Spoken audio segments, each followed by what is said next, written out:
campagnes, de nos rivières, de nos montagnes, de la vie manne, du monde animal, crie le bien fort, use tes cordes vocales.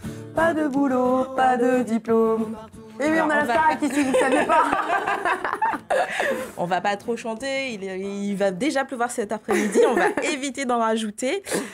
Du coup, aujourd'hui, on parle de la tendance zéro déchet. Alors, autour du plateau, qu'est-ce que vous faites au quotidien pour réduire vos déchets? Est-ce que vous faites du tri? Justine, elle glousse déjà. Non, on m'avait dit que c'était pas une interro surprise. Je ne fais rien. Du tri. Le tri, ouais, déjà, c'est déjà très bien.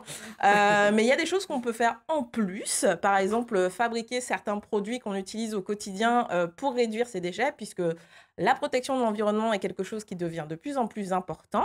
Et réduire la pollution, ça passe forcément par réduire ses déchets. Et oui.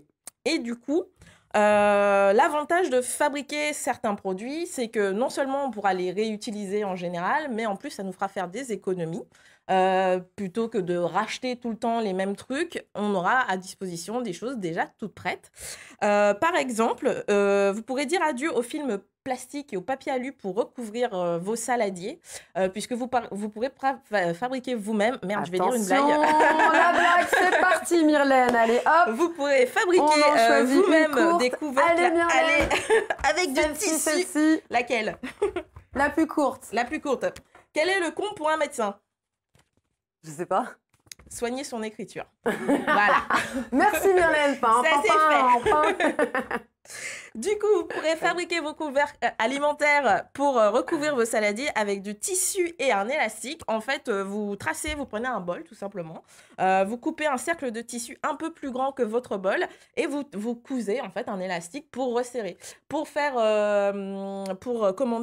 imperméabiliser le tissu, vous pouvez le recouvrir de cire d'abeille. Ça passe à la machine et vous pouvez le réutiliser ensuite. Si jamais il n'y a plus de cire, vous avez juste à en mettre un petit peu et du coup, votre couvert, vous pouvez le réutiliser. Ça vous évite d'utiliser des bols en plastique qui ne sont pas forcément très bons pour l'environnement.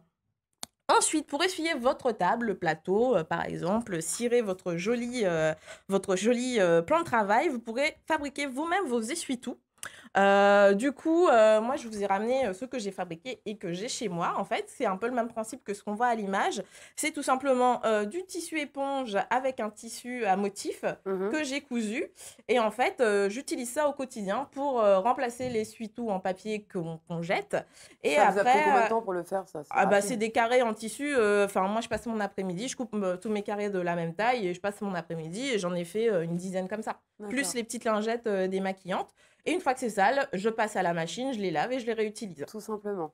Et c'est beaucoup plus absorbant qu'un essuie-tout normal, puisque du coup, le tissu est éponge. Sur le même principe, du coup, les petits cotons à démaquiller.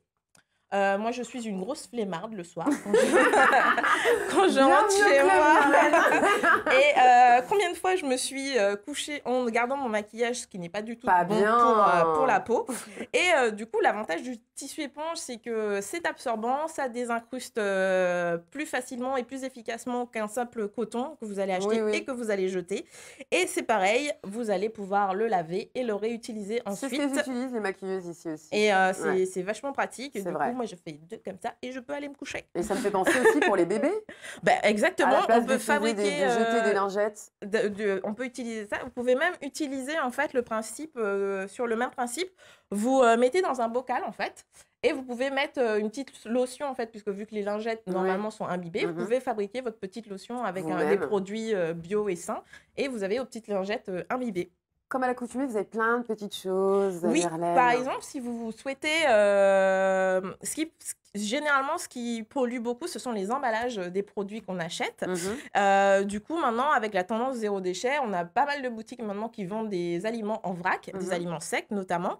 Et on pourra, par exemple, coudre des sacs en tissu pour transporter et conserver ses légumes et ses pâtes qu'on va utiliser justement pour aller au marché et les conserver ensuite. C'est très facile à faire, c'est juste un carré de tissu que vous allez coudre. Si jamais vous n'avez pas de machine à coudre, vous pouvez utiliser de la colle textile, ça marche très bien. Oui, vous prenez un fil et une aiguille à la méthode de à la main directement et c'est très rapide à faire.